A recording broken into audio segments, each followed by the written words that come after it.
African Ascent International, should I say, is intrigued, doesn't exactly do it, excited might, to bring my best friend, my colleague, my mentor at Berklee College of Music, whose achievements are legion to list, although he's incredibly humble. And I may be embarrassing him to have introduced him the way I did.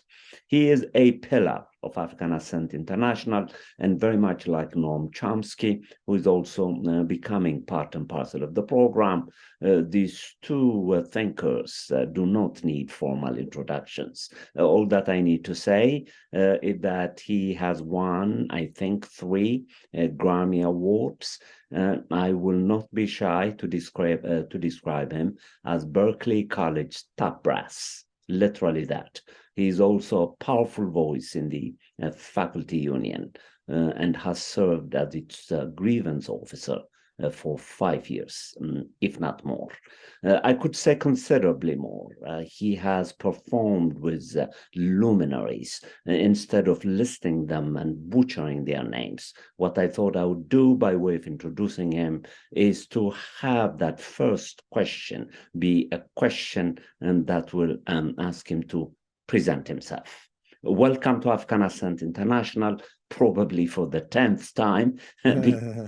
You are, it's pillar. So why don't we begin and have you, although you're characteristically modest, to talk about yourself, whom you have performed with, the businesses that you have held in the past, among other things, the new major in hip-hop, I think, that you have also constructed for Berklee College of Music, a college that both of us really love, and because we love it, we challenge it, we want to take it to the highest level.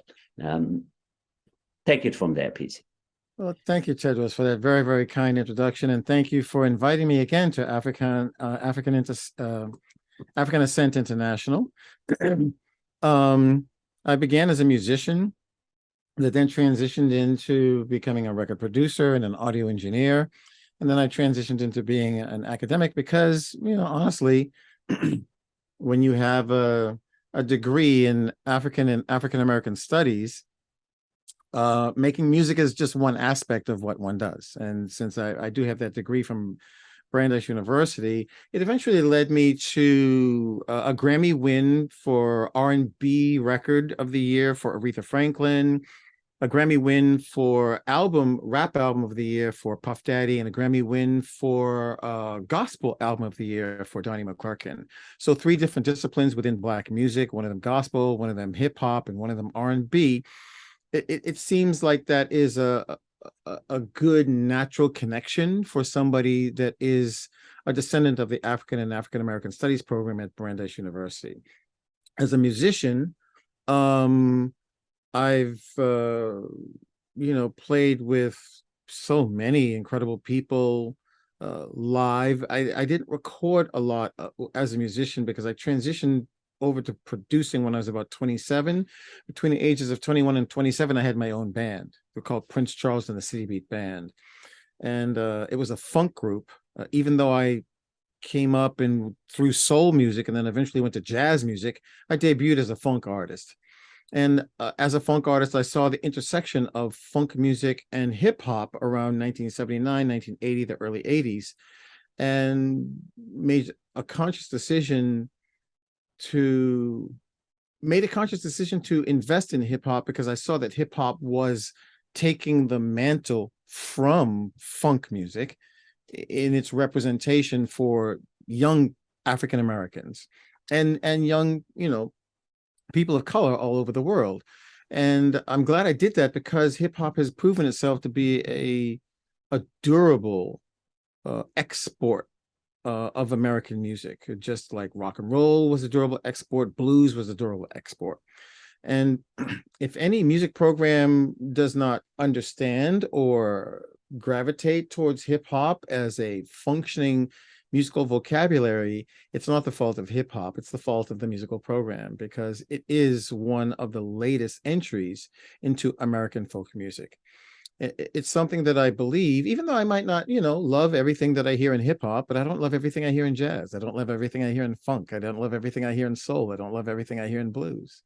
So the idea that hip hop is still working diligently to become appreciated, understood, discussed, and even taught in academic spaces gives me a reason to hang around and still continue to thrive in the academic spaces.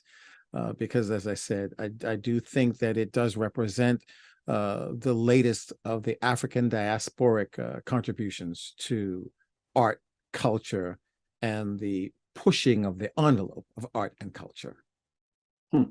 Incredible. That's why I did not even dare to list this in the introduction. So I did it, I think, quite smartly. Great work, Tedros. So now, the next question is going to be a complicated one, but nothing that you cannot unravel, having known you for a few years. I want to address these, should I call red waves that are corroding the cultural landscape in the US, namely these culture wars between the rise of the Black conservatives and the resistance of the proponents of critical race theory, and what the implications of these two waves might be for the development of music, most particularly, I think, hip-hop. But feel free to rephrase the question so that we can answer it within the context of your concerns. For me, the complexity of a free speech culture is that it becomes co-opted by any side as if there is no line that can be crossed. And I personally fervently disagree with that. There are definitely lines that can be crossed. And trying to agree on where those lines are that get crossed is part of the social intercourse, the social contract, if you will, which seems to have broken down over the last, probably since Barack Obama was elected, because we actually had a Black man in office in America, and no one on the conservative side wanted to say it, but that was a problem. And why was it a problem? Because this is America, and America was founded in slavery. It was founded in suppressing and oppressing Black people and a Black narrative. So whether the Black person or the Black narrative is displayed any more eloquently in 2022 than it was in 2022, I think that's debatable. But what I can tell you is that free speech does have a point where it is no longer freedom. It is incarceration. You are locking people up because of this speech. And I'll give you a good example. As a Black man in America, if somebody is free to say, I don't like you because of fill in the blank, you're LGBTQ, you're Black, you're Hispanic, whatever it might be, then what happens is my ability to get housing is now affected by the policies that the ilk of those people determine. My ability to get adequate health care is affected by those issues. And it might say, well, but no, people don't discriminate anymore. But you know what? I don't even feel comfortable trying to even apply to live in a neighborhood where I'm not appreciated or not loved.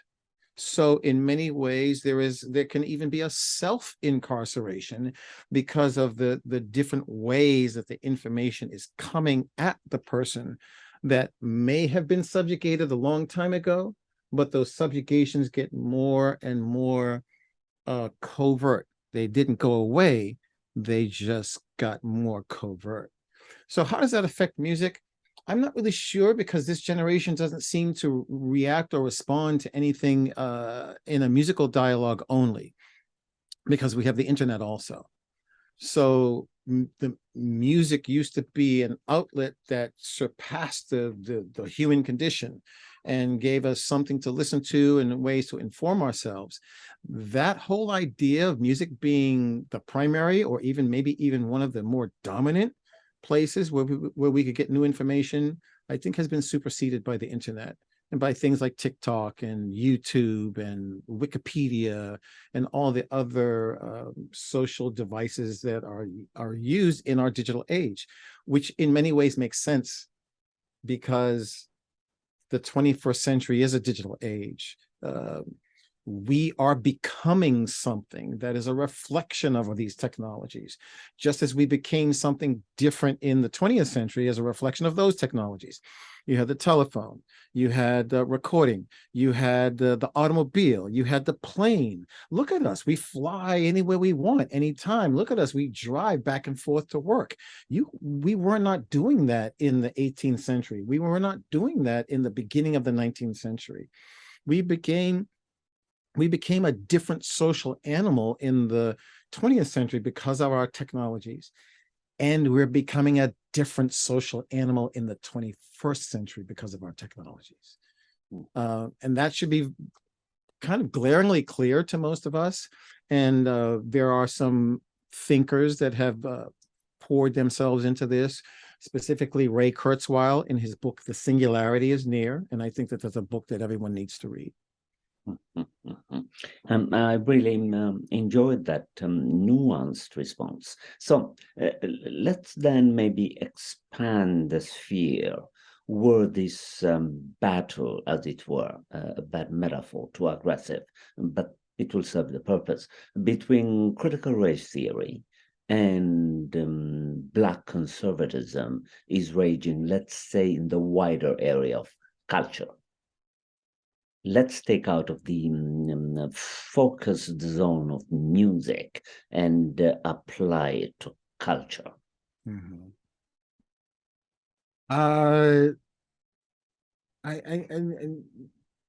When you say Black conservative, I think of Clarence Thomas. Is that what is that the Black conservative that you're mentioning? The Black conservative that seems to feel that they are equated with the supremacist ideal that America was formed on, and the ability for the quote unquote liberal ideology that sees critical race theory, which is very much a conservative term. Critical race theory, every time I say it, I kind of wince.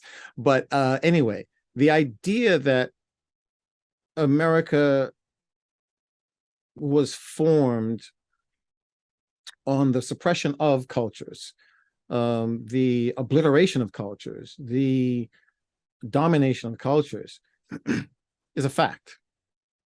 And it's not a fact that's borne out in some states' education of its youth. And the attempts to educate young people about the reality of the problematic evolution of America is akin to finding a 12-step program for America. Like if you're an alcoholic, the first thing one has to do if one is an alcoholic is admit to oneself, I am an alcoholic. The first thing America needs to say and admit to itself, I have been a repressive regime. That's not complex, except that the people in power don't want to hear that about themselves. They don't want that reflected in education. They don't want that reflected in books and videos. And but yet at the same time, we're a free speech society, right? We're free until someone says something that the power structure disagrees with, and then there are some issues that one has to handle. I am trying my best to understand the idea of free speech every day that I'm alive. You know, because it is problematic. If I try to shut down a Black conservative, am I opening up the door to shut myself down at some point in the future? I do struggle with this one. And even as I say it, Tedros, I know where there's a line, or I should say Dr. Kiros, I know where there is a line. And it's easy for me to say, well, pornography, there's a line. There are certain things that we don't want to see in the middle of the day, right? On television, on, you know, in public mediums. There are some private mediums. There are some cable stations that are private stations, and they show whatever they want to show. But there is a line, and things like pornography, things like profanity. There are some lines that the FCC, the Communications Commission, Federal Communications Commission in America, has been trying to track and trace. And then this whole, but we're a free speech nation, has become so problematic that I hear words like bitch on television, like at 7 o'clock on, you know, the little TV shows. And I'm like, wait a minute, isn't that word problematic? There are some other words that I do not hear. So why am I hearing that word but not these other words? You know, acting like there should be no boundaries is disingenuous. But then the problem is, who sets the boundaries? And that is the more complex issue that's been going on in this experiment that we call America. And I don't have an answer to that. In some ways, our political system was supposed to sort that out, but even our political system has become co-opted. So I don't, you know, at this age, I can say very, very sincerely that voting matters, because I've been involved in too many situations where I have seen a vote actually determine a result.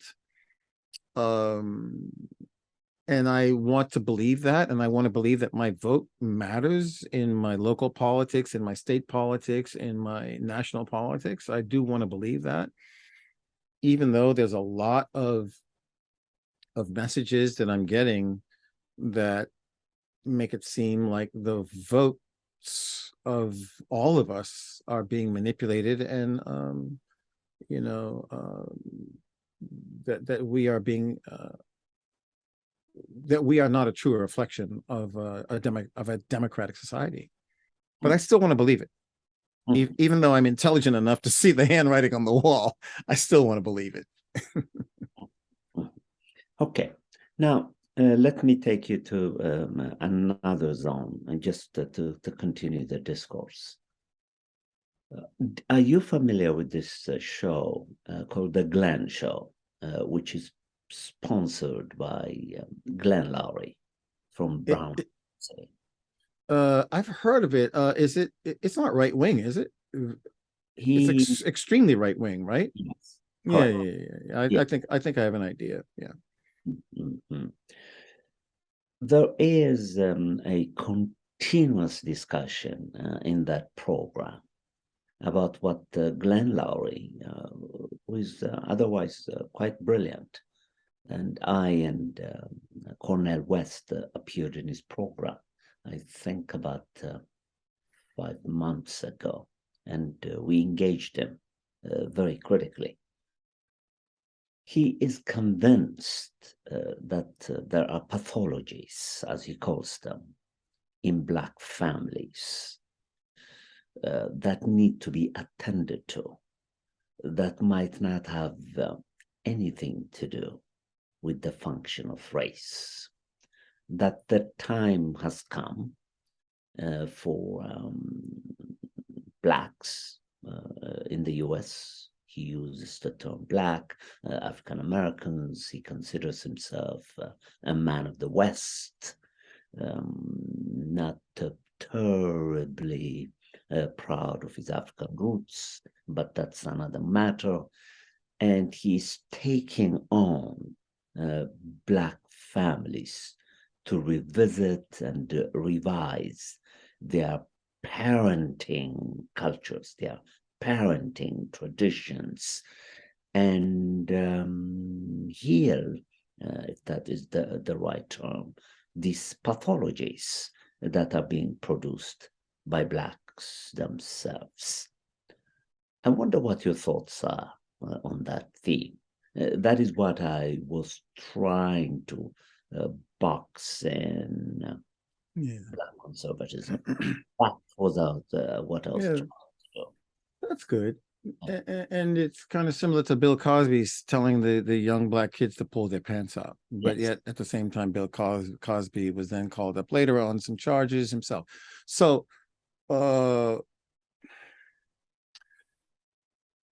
that's a complex one, because I too feel like excellence looks and feels a certain way. Correct. But was I myself co-opted by an American capitalist regime to think that excellence is supposed to look that way? And can excellence look like somebody in a robe instead of a three-piece suit? Can excellence look like somebody with a scarf around their heads with a band instead of somebody with a clean shaven head? So to be even more succinct, is one being elitist when one looks at a Black person that's speaking with an Ebonics dialect? You know what I'm saying? Because I'm going to the store, because it might be like that down there. You know what I'm saying? Is one being elitist when one listens to that dialect and says, that is not excellence? That is not a reflection of who we want, of who we could be as a people, who we should be as a people. Is that elitist? I think it is. And if it is elitist, then what is the converse of that? And the converse of that is to open up the understanding and the recognition that many of the American Black families are in the position that they're in because of generational and systemic training that was done by this country. So when you split a husband and a wife because you want the husband to work in the field and you want the wife to work at the local laundry shop or something, and they can't see each other for 6 months, okay, that's going to be an easy imprint to undo once you say, hey, you're all free now, go and live and be together. But the imprinting in the soul that happened over generations then gets passed down to the next generation that didn't see their father and their mother together. You know that even me myself, I saw I'm the product of a single household. I never saw my mother kissing my father. I saw my father when I was 7, 14, 21, 25, 35, 45, and he died when I was 47. And so I literally saw my father 7 times in my life after the age of 7. So is there a pathology? If he wants to pick on us, it's like, it's too easy. That's not a solution. All he's doing is underscoring something that any idiot could see of what happened since 1863. Duh. You're really, really bright, Mr. Glenn show person. Okay, so what are the solutions? How does one affect? How does one change? How does one get in and go to the grammar schools and say, hello, I'm Prince Charles Alexander, and I make music, and I communicate with the world, and I have a degree in African and African American studies. And if you want to be somebody that can invest in your family and invest in your future, then you want to look at our culture, our world, our society, and understand it from the age that you are now, which is probably like 3, 4, 5, 6, 7, 8 years old. And I want to be that human being. The people like the Glenn show, they're trying to make money off of the grievances of a population that doesn't want to be minimized. And that population are the conservative whites in America that don't want to be minimized. And he'll probably make a lot of money doing it. But all I can say is somebody like me, and there are plenty like me, want to be clear enough of mind to know that these strategies need to be countered by people that are educating themselves about the complexities of the psychological dynamic that has affected the African American population. And that unfolding that psychological dynamic is going to take time, lots of effort, lots of money, and an investment in people that care about wanting to do that. And that's not going to come easily from the powers that be. It's not going to come easily from even the Black people that have money. It's not going to come easily from the Black people who are conservative. It's going to come from years and years and years of demanding that an understanding of how African Americans got into this situation, and then the tools, devices, and concepts necessary to create an antidote to the situation. And I'm not the only person that thinks like this. There's hundreds of us, millions of us that are going to work on the antidote. And honestly, it only began in 1954 in America. So what are we, like almost 70 years deep now? We're 68 years deep into something that could potentially take hundreds of years to rectify. Incredible. So what you've done challenge me, and Prince, and you hardly disagree, but it's healthy for us to disagree if I mischaracterize what I'm about to say, which is the following. Would what you just described, which is very convincing, also apply to what is also called Black criminality, do you think? The homicides that are being conducted by Blacks against Blacks. What are your thoughts on that? Yes. And I've spoken to gang members, and many of the gang members feel like the society has nothing for them. Their parenting structures, and when people talk about parents, I'll get back to that. Okay. The parenting structures are not always in place. And the gang affiliation becomes the family.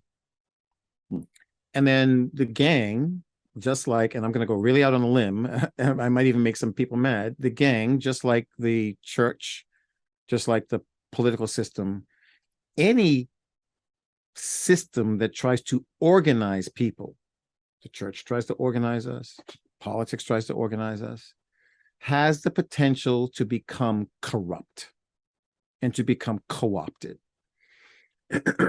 With a gang, it's very easy. Because we want to operate outside of the existing structure. And what does operating outside the existing structure mean? It means that we will be labeled and branded as criminals, because we're going to be trying to make money in ways that the operating structure doesn't make its money. We're going to behave socially the way people within the structure don't behave socially, so forth and so on. So then within this, then becomes this pathology of the people that are manipulating the gangs, that our gang is better than that gang over there, which is trying to be like us. And we will reflect on the violence of the culture that we live within, the American capitalist tradition. Let's go blow it up. Let's nuke it. The only country on the planet that's ever dropped a nuclear bomb on another country, to my best understanding, is America. They dropped a nuclear bomb on Japan. Let's be the best of what America is and go kill another threatening culture or gang structure. So is the Black pathology a Black pathology, or is the African-American Black pathology of killing another Black person a Black pathology, or a mimicking of an American pathology? And this is the thing that I have been looking at and trying to understand, because almost every film that you go to, somebody's getting killed. Almost every television show, when you're sitting there watching a football game and they're showing you the shows of the TV shows that will be coming up, every show is about a police officer shooting somebody, killing somebody, somebody's dead, somebody's like, stop. And how can the uneducated person that's looking at the reflection of American culture coming at them think that, oh, I'm supposed to be better than that? No, I want to be just like that, is what's happening in our world. So those of us that want to make a change have a lot to do to dismantle, because much of it comes from our entertainment industries, which is a reflection of our human condition, our current human condition. And the entertainment industries filters all the way down to the music, and the aggressive stance of the misogyny in the music, and the racism in the music, and just the sheer aggression in the music. That's something that exists. And if anyone in the audience hasn't heard it, guess what? You probably have just turned it off. But just because you have the knob and you can turn it off doesn't mean it doesn't exist. And as a music producer, I go in and I listen to those compositions and I hear things that I'm like, oh my God, really? This is what's happening? And that's what's led me to really ponder these issues and ponder what the solutions are. But it would take a huge conversation. And as I say, Tedros, Dr. Kiros, I'm sorry, many years of first admitting a pathology, and admitting the roots of the pathology, which is not a Black pathology, it's an American pathology. And if you want to go even further, maybe it's a global pathology. Maybe we as human beings are really, really screwed up, and that's why we needed the Bible and the Quran and the Torah, because even thousands of years ago, the people that were trying to help organize a few of us realized how screwed up we were as humans. We are flawed by the nature of our humanity. And for any of us to look at any of the other of us and say that your flaw is a worse flaw than my flaw, that's part of the pathology of the human condition. Incredible. What you've done for me, Prince Charles, the brilliant professor, is that you have unraveled a theme that is beginning to engage me. And I'm thinking about devoting a book to it, as a matter of fact. I love that. 21st book, I think. This theme of traumas. Because traumas are intergenerational. Yes. See? So slavery might have been, in fact, has, factually speaking, institutionally speaking, been abolished. But the traces, the sedimentations that it has left on people of African descent are stored in the body and the mind. Yeah, this is true. Tedros, I have enough money to live anywhere I want in America. I struggle with some of the neighborhoods that are around me because I don't think that I would feel comfortable there. Because every situation, I would be the only Black person in that situation. My children would be the only Black person in the situations that they're in. I would feel too small in many of the cities that I could potentially live to with a bigger house, because too many of my local interactions would be solitary interactions. That is trauma. That's what trauma looks like. And this is what I think many of the people from the dominant culture don't understand. You know, when I remember I was working at a place in New York, and two of the faculty members were talking about the good old days of the 60s when they hitchhiked across America. And they were like going on, and it really, yeah, and the guy left a key for me under the door, and I just went up to the apartment or to the house and let myself in and had a great old time for 2 weeks. And I'm listening to these stories going, my God, I can't even imagine that as a Black man in the 1960s, I would be like standing on the highway with my thumb out, like, hey, can I get to California? Hey, can you leave a key for me under the door so I can come in and crash at your place for 2 weeks because you're at your summer home in Florida and I can just, hey, sit on the couch for 2 weeks? The stunning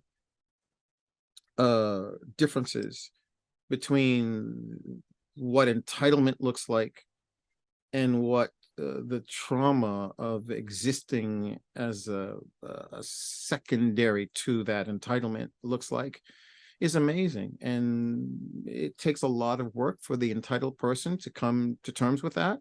And I think it takes a lot of work for the person that's been traumatized to let go of that trauma, to live past that trauma. And I think I've done a great job, but there is a line for me where I'm not taking I can't even say it on the show, but there's a line where I'm not taking that from any of you.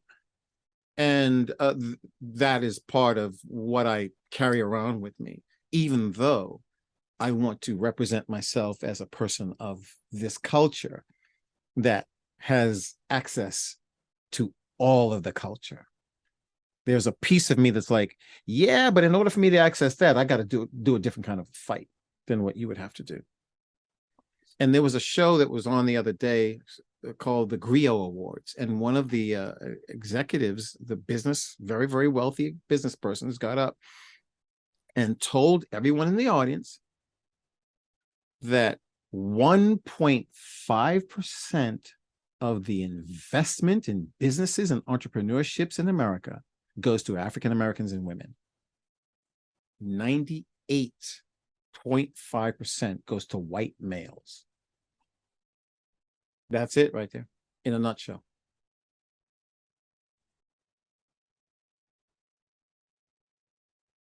See, now we have about 10 minutes left.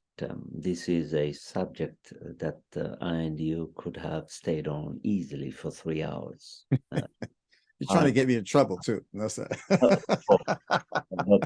Your characteristic courageous. Both of us, I think, are courageous professors. Yeah. God bless us. Now, both of us are professors.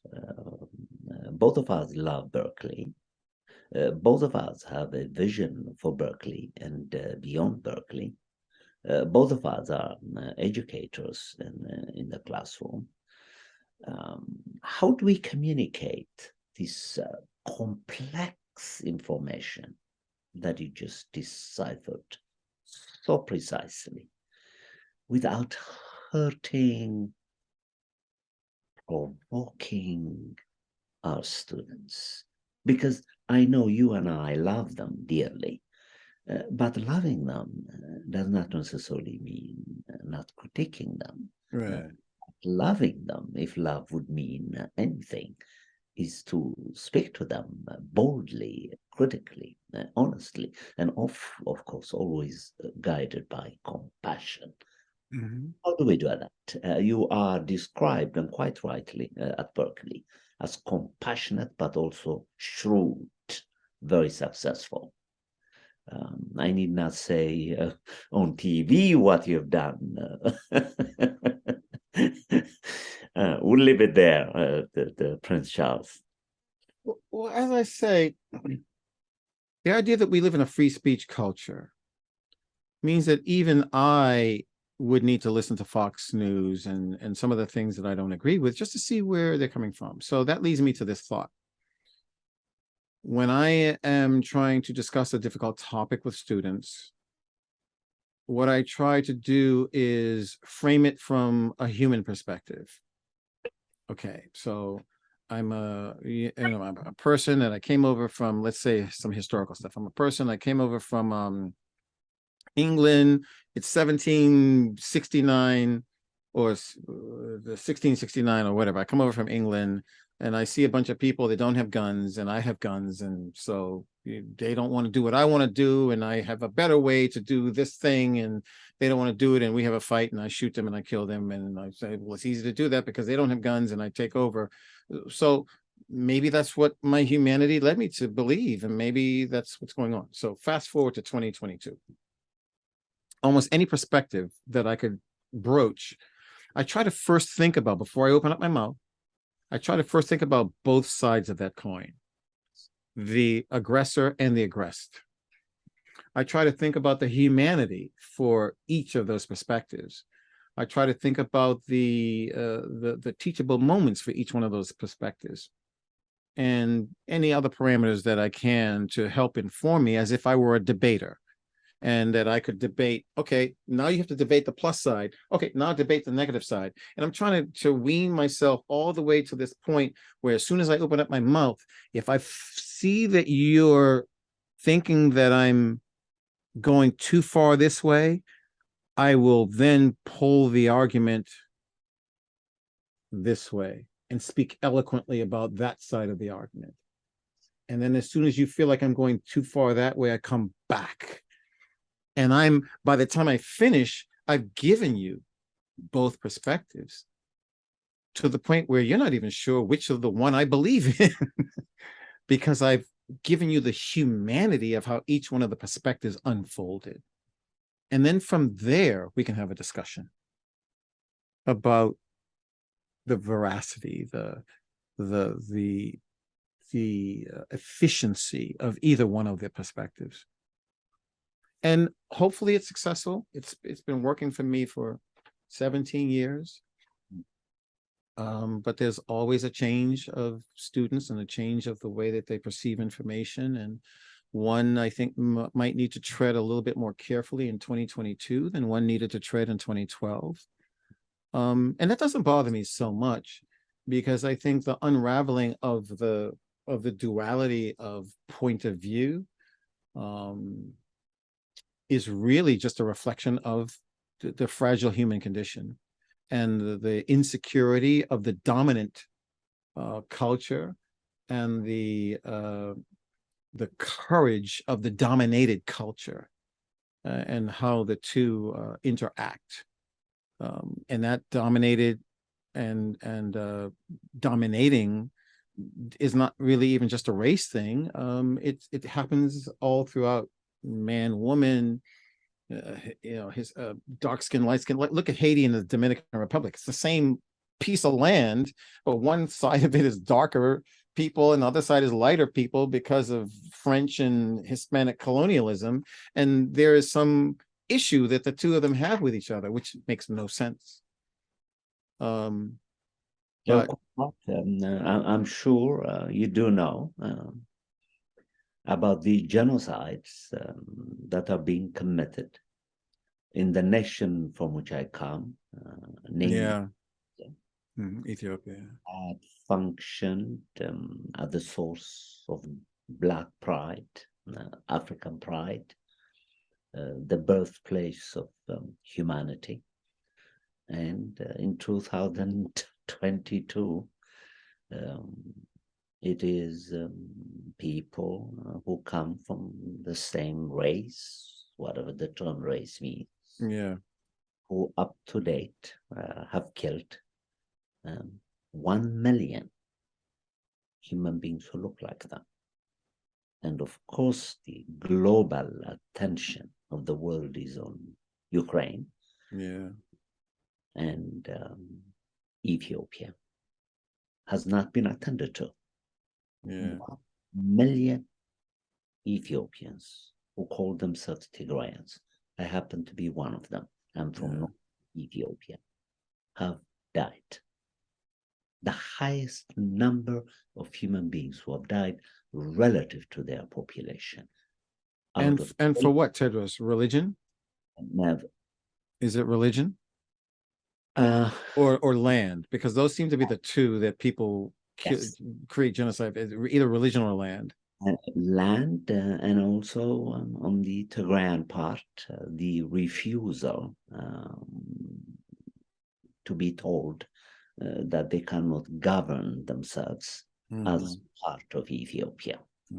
They wanted not to partition themselves, but to have the right to choose their leaders, and the federal government used the constitution to deny this right, which resulted in the death of 1 million human beings, and to shock you even more, 120,000 Ethiopian women were raped.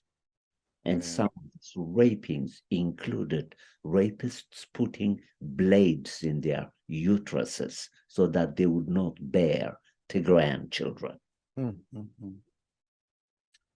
Here is an instance in which race is irrelevant. Yeah, totally. You see, totally. It is an incredible theme that has complicated anthropological and sociological imaginations about what he called earlier human cruelty, what Freud called this instinct called thanatos, which is the desire to kill. Yeah. Which is what gives birth to the Bible, the Quran, and the Torah and Buddhism. Maybe there's something other than this human existence that we can look toward. So let's look toward the skies. Let's look toward heaven, and to free us from this human bondage. And then the people that are the people that are the proselytizers of these messages about a better place other than this human condition, then co-opt that, and it becomes a loop of let's escape this one danger, let's go into this other thing, and then that becomes dangerous, and it all goes around and around, and it's cyclical. And this is, you as a brilliant intellect know that we've been in this loop in mankind so many times, and when will we as a united body of human beings get it, figure it out? This is the complexity of the human condition. What impressed me, you have impressed me many times, not for the first time, is in this discussion of the teaching techniques, what I sensed is love for human beings, and the attempt at using what I'm calling in my forthcoming book, the human gaze, with which we can transcend the racial gaze, the gender gaze, the sex gaze as a project. And it has great thinkers like you, confident thinkers like you, to be critical. Yeah. I loved your resistance when I pushed you to talk about the conservatives and the liberals. I enjoyed it. I was I don't take this bifurcation seriously. Yeah. We need them. I want to hate, Tedros. I want to hate, but it doesn't yield anything. It's not efficient. It's not efficient use of the energy. And when I do it, guess who suffers the most when one hates? When I hate, I suffer. Absolutely. I feel horrible. It could be for moments, it could be for hours, it could be for days. And looking at the human condition, the way that you place it is so elegant. It's really amazing and wonderful, and I love hearing it stated that way. But the problem, Tedros, is that when one of us learns, like if I teach someone and they learn it, and then they go and teach another one, and then they go and teach another one, by the time I've reached 1 million people, I'm 90 years old, and the last one to get the information is 40, and there's a bunch of people who are younger than them that never got the message. And that's why we're going around and around in a loop, because there's just not enough time to get all of this great thinking out fast enough to educate all of us quickly enough so that we can stop the cycle.